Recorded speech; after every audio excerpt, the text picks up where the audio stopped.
你知道嗎？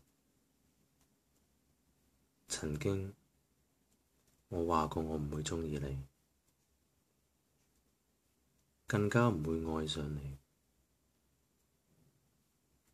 但係我今晚竟然就帶咗你返屋企。其實你唔怪得我㗎，我對你一啲都唔了解，亦都唔認識。試問我又點敢貿貿然咁去愛上你呢？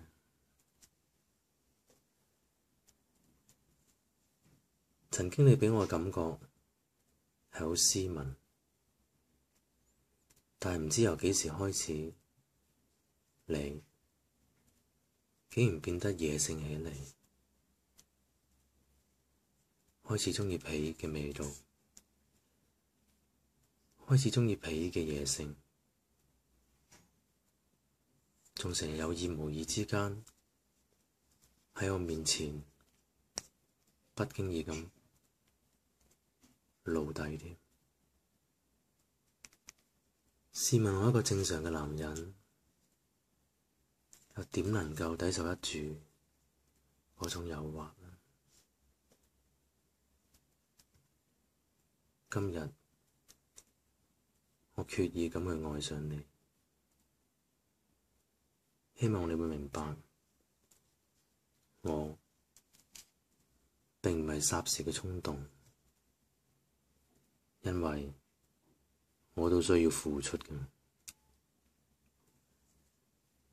雖然你可能覺得真愛並唔係用錢就可以買到，但係其實我可以老實咁同你講一句，如果冇錢，絕對唔會有真愛。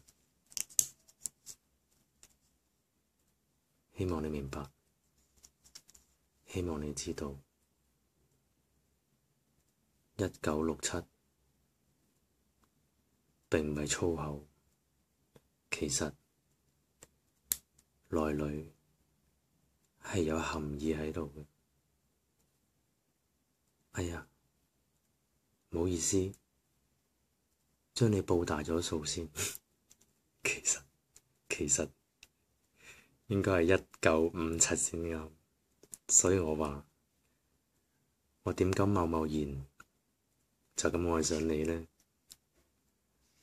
我竟然將你嘅號碼都搞錯咗。OK， 希望我哋會天長地久，並不是曾經擁有。拜拜。